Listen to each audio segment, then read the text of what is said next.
Saludos amigos, gracias por la amabilidad de la compañía. Soy Cristino del Castillo y este es su programa A Quemarropa. Yo quiero comenzar el programa de hoy destacando lo que a mi parecer son las 8 claves más importantes para entender lo que ocurre en el mundo de hoy. Sin esos factores que voy a enumerar, es difícil entender cómo es que están caminando las cosas, hacia dónde es que está evolucionando el mundo. Lo primero es, y yo creo que hay suficiente conciencia de ello ya, que la humanidad asiste a un proceso de recomposición del ordenamiento mundial. Hace un tiempo se entendía como que esto era una retórica de China y Rusia para exigir primero un poco de respeto y un proceso de distribución más equitativo del poder a nivel mundial. Y se decía como que eso era un invento, una narrativa para escalar y posicionarse.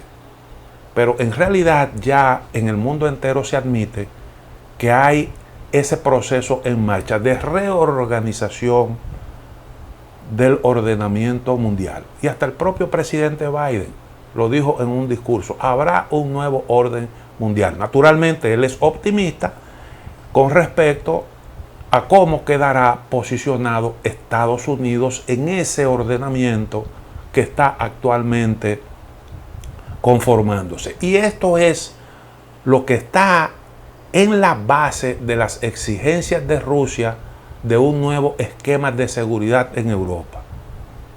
El presidente Vladimir Putin dijo en su momento: ya las cosas no son como antes, el mundo dejó de ser unipolar, ahora ya hay varios polos y por tanto tenemos que discutir nuevamente algunas reglas, entre ellas las que de alguna forma son las que están vigentes en materia de seguridad en Europa. Los cambios se producen, en segundo lugar, los cambios se producen en un ambiente de desorden y falta de liderazgo. Ese proceso que está en marcha es tan caótico que da la sensación de desorden, porque hay cambios que se van produciendo de forma acelerada y todavía hay ciertas dificultades para articular políticas. Pero además de eso, ese proceso, ese problema está acompañado de una evidente falta de liderazgo. Y yo le puedo poner algunos ejemplos. El de Estados Unidos en primer lugar. En Estados Unidos hay inquietud con respecto a si el presidente está en pleno goce de sus facultades para dirigir una nación como Estados Unidos. Y ahí están sus constantes yerros, sus olvidos y esas cosas que hacen temer por la salud del presidente, que además de eso tiene una altísima tasa de rechazo para un gobierno que tiene un año y tanto en el poder, va a cumplir 2 años y tiene una altísima tasa de rechazo. La mayoría de los estadounidenses entienden que el país no va por buen camino. Pero fíjense lo que está ocurriendo también en Reino Unido de Gran Bretaña actualmente. Estamos hablando de la 6ª economía del mundo y una de las potencias nucleares que tiene la humanidad. Uno de los partidos que es el soporte del sistema político británico, el Partido Conservador, ha devenido en una especie de entelequia incapaz de asegurar una buena conducción del Estado, de la administración, un manejo correcto de la economía del país. Porque el Partido Conservador experimentó un giro hacia el populismo de ultraderecha. Dicen algunos observadores que contagiado por algunas organizaciones de ultraderecha que vienen ganando paulatinamente terreno en Reino Unido. Y que para cortar ese proceso y para evitar ser desplazado como instancia política que aglutina a los conservadores británicos, ese partido terminó convirtiéndose en una expresión más de esas formaciones de la ultraderecha que vienen emergiendo. Y fíjense cómo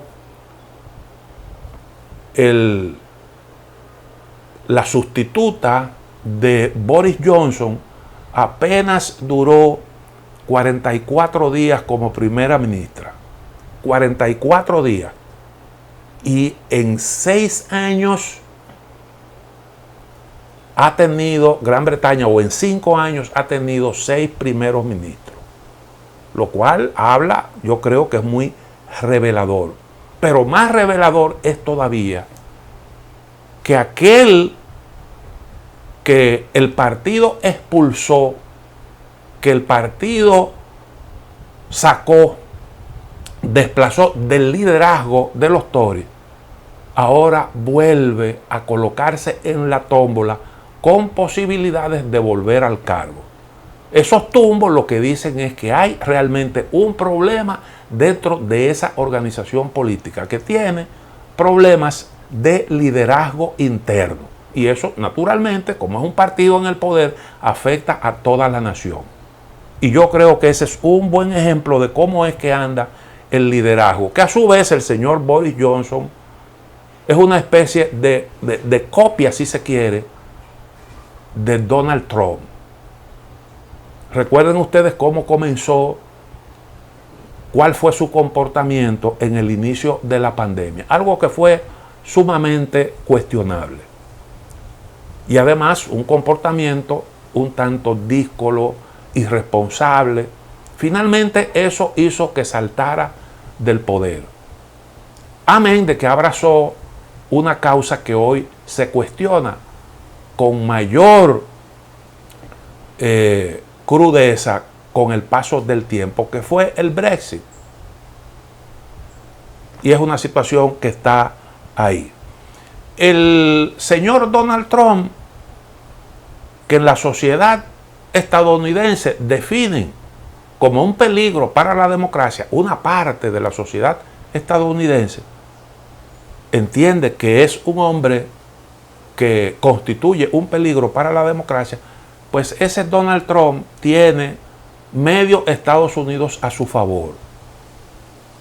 Y un partido republicano orientado por Donald Trump, con candidatos que son trumpistas, pudiera tener en noviembre próximo, dentro de unas cuantas semanas, mayoría en el Congreso de los Estados Unidos. Y entonces ese partido es el que actualmente pone en tela de juicio el rumbo en sentido general, en muchos aspectos que ha definido el presidente Joe Biden. En Brasil, que es el país más grande de nuestra Latinoamérica, un Jair Bolsonaro irresponsable, gallo loco de la política, se las ha ingeniado para seducir a medio país. Y está compitiendo en el proceso electoral con posibilidades de triunfo. Yo digo que Bolsonaro ya ganó por cómo quedó en la primera vuelta que se celebró recientemente. De eso voy a hablar un poco más adelante.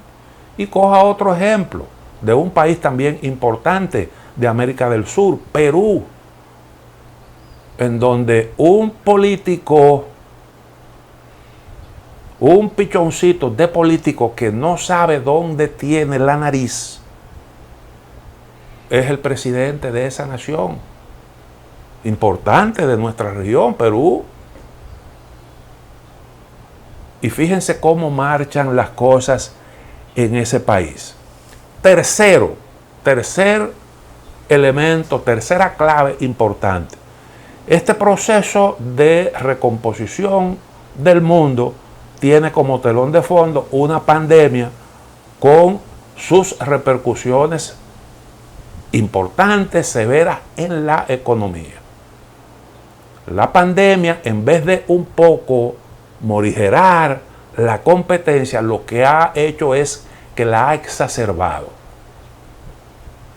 Porque la pandemia ha puesto al descubierto una serie de factores que ven con preocupación en el mundo occidental. Sobre todo la falla en la cadena de suministro, el hecho de que de repente se dan cuenta de que la fábrica de todo está en la región asiática, en China.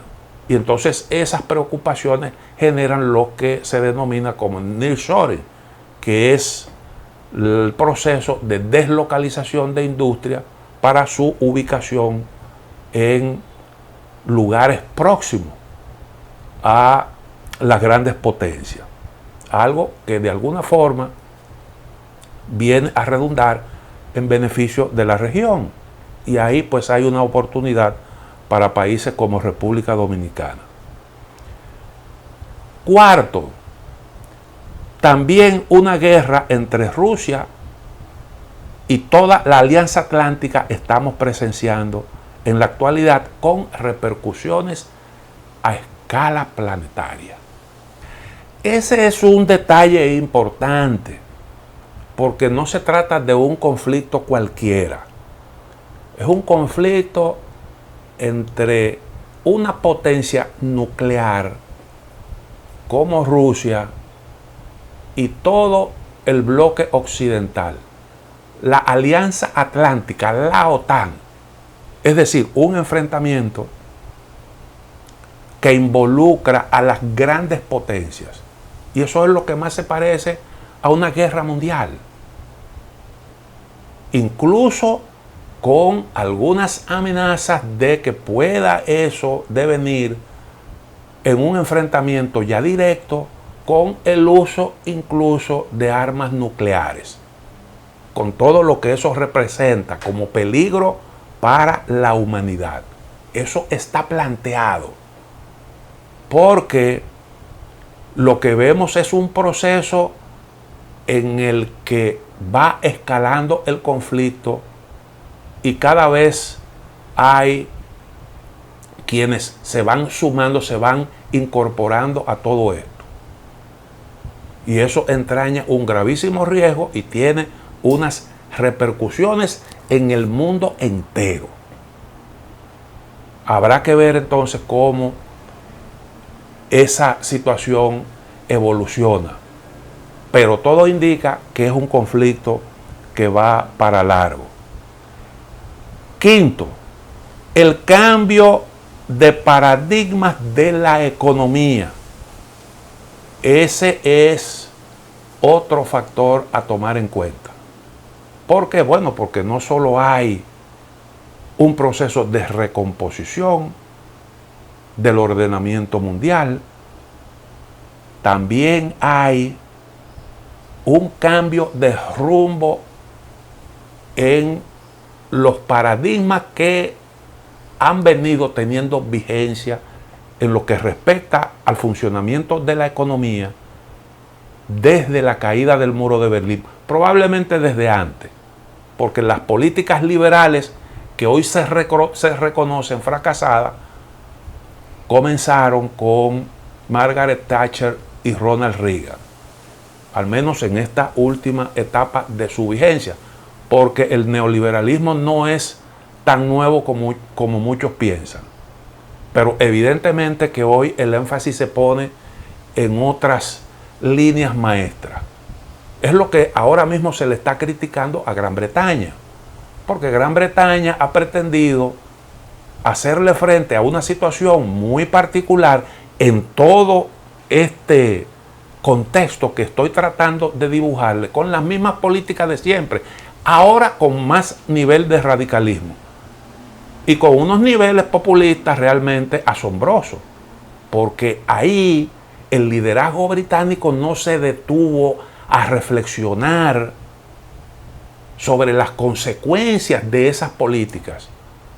En un momento como este, usted comenzar supuestamente para producir un derrame, que es algo que se ha demostrado hasta el cansancio que no llega, en un momento en el que se reclama de la participación activa del Estado, entonces viene con un asunto de desregulación, quitarle impuestos a los más ricos, porque el mercado se iba a encargar de resolver el problema de la economía. Y hoy lo que se está aconsejando es todo lo contrario, desde instancias incluso como el Fondo Monetario Internacional, el Banco Mundial. Bueno, el presidente Biden le hizo una crítica al liderazgo británico, diciendo que era un error el rumbo que se escogió a todas luces. Desde luego que es un error. Y fíjense en las consecuencias que eso ha tenido. Joseph Stiglitz, en un artículo que nosotros comentamos recientemente, ese premio Nobel de Economía, hablaba de que una guerra no se puede ganar, un conflicto como ese de Ucrania, no se puede ganar sin una economía de guerra. Lo que significa que tú no le puedes, eso decía él, dejar al mercado los asuntos económicos, sobre todo en medio de una situación como esta. Y él hablaba de la necesidad de una especie de economía de guerra, observando el ejemplo británico. Bueno, pues ese es otro factor, el cambio de paradigma de la economía. Sexto, en uno de los polos que se conforman en el mundo, el euroasiático, se observa estabilidad política que se consigue a expensas del cierre de espacios democráticos. Eso es aplicable a Rusia y a China. Esa es una realidad. Porque fíjense, por ejemplo, lo que acaba de ocurrir ahora mismo en el Congreso del Partido Comunista de China. Hubo una purga. Todos los que adversaban a Xi Jinping fueron marginados, reemplazados por gente con afinidad con el secretario general de la organización. Y en el caso de Rusia, que venían celebrando de manera formal elecciones competitivas, si usted quiere puede poner eso entre comillas, pues ahora usted puede estar seguro de que eso no se va a producir. De hecho, los espacios se han ido cerrando.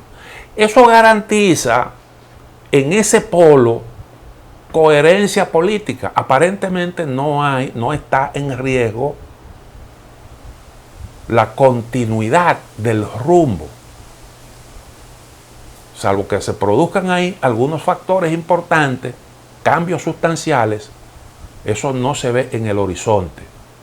Y se trata de fuerzas políticas que en esos países tienen el control. Pero, y este es el punto número 7, en Occidente se impone la polarización política con avances significativos de la ultraderecha. Fíjense, por ejemplo, el mismo caso de Reino Unido, en donde un partido político tradicional, el Partido Conservador, involuciona convirtiéndose en una formación política populista de ultraderecha. Y eso bajo el influjo de algunos cambios que se vienen produciendo en la política de ese país, con nuevos actores de ultraderecha que vienen empujando desde abajo y que de alguna forma han producido un efecto contagio, como dicen algunos especialistas. En Italia hay un gobierno integrado por una coalición de partidos ultraconservadores. Son euroescépticos y de alguna forma cuestionan la política de sanciones contra Rusia. Usted tiene, por ejemplo, dentro de esa coalición, Forza Italia, el partido de Silvio Berlusconi, que dice que su mejor amigo es Vladimir Putin. Y eso, de alguna forma, es parte de un proceso que implica un cuestionamiento a la línea que se viene siguiendo en el mundo occidental. En Francia hay dos fuerzas de oposición antisistema. Una de ultraderecha y la otra de ultraizquierda. Esas dos organizaciones juntas son mayoría.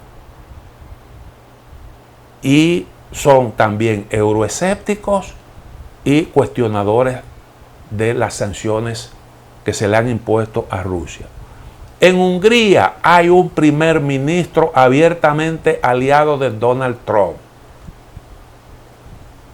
que es enemigo de las sanciones a Rusia y también amigo de Vladimir Putin.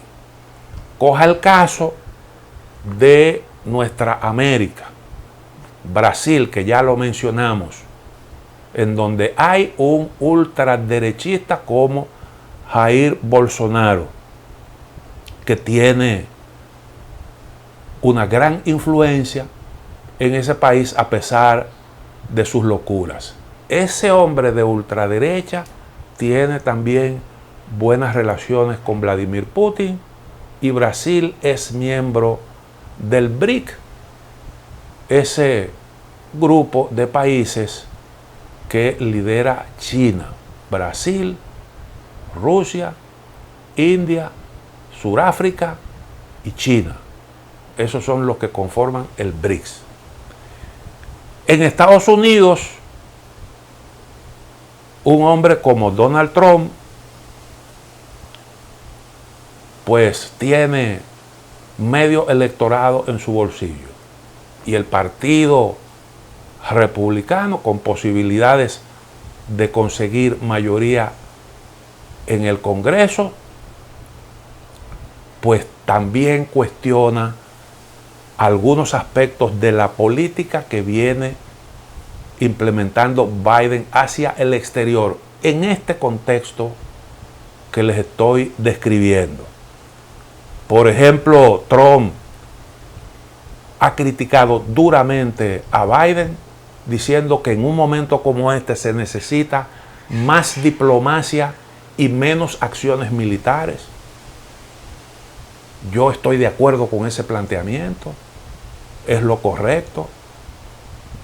Y recuerden que Donald Trump quiso siempre entenderse con Vladimir Putin, porque no quería juntar a China con Rusia.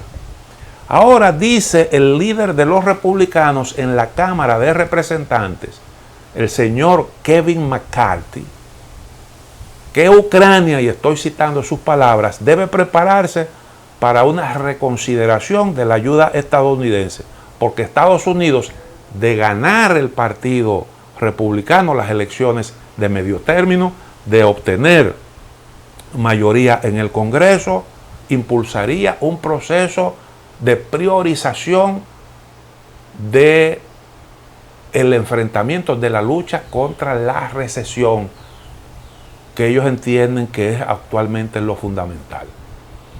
No quiere decir eso que no haya realmente una política bipartidista en cuanto al respaldo a Ucrania, pero hay, como dicen, matices. Y eso que se está diciendo es una advertencia de que las cosas no continuarían de la misma manera.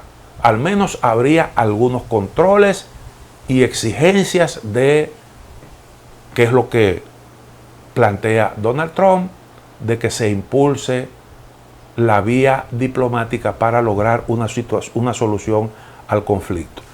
8. En este contexto que estoy describiendo, en medio de todo esto se produce un distanciamiento entre Occidente y países aliados como Turquía y Arabia Saudita. Turquía, un miembro de la OTAN, y Arabia Saudita, un gran productor de petróleo que por más de 80 años ha sido un fiel aliado de los Estados Unidos. Y ese es un cambio, o esos son cambios importantes, sobre todo el que tiene que ver con Arabia Saudita. Y finalmente, 9, es menester subrayar la incidencia de algunos temas en prácticamente todos nuestros países que contribuyen a profundizar la polarización política de las sociedades. Esos temas son el aborto. Fíjense que en Estados Unidos, frente a este tema, la población está dividida, casi mitad a mitad, unos a favor, otros en contra. Los demócratas pensaban que iban en coche luego de que la Corte Suprema adoptara aquella medida que dejó en manos de los estados el manejo de este asunto, pero no ha resultado así. Otro tema es el que tiene que ver con la ideología de género. Y finalmente, el asunto de las migraciones, que genera muchas, pero muchas preocupaciones y que está teniendo una incidencia en la política de los países, una incidencia muy, pero muy grande. ¿En qué terminará todo esto? Es difícil decir, es difícil responder a esa pregunta, porque fíjense todos estos factores que pueden empujar al mundo en una dirección u otra. Solo piensen ustedes lo que significaría un retorno del trumpismo en Estados Unidos, la repercusión que esto tendría, las incógnitas que plantea. Pero yo creo que esos factores que he enumerado son fundamentales para entender lo que actualmente ocurre en el mundo y quizás para ver un poquito más allá de la curva y advertir hacia dónde puede dirigirse la humanidad. Permítanme una pausa, en breve retorno.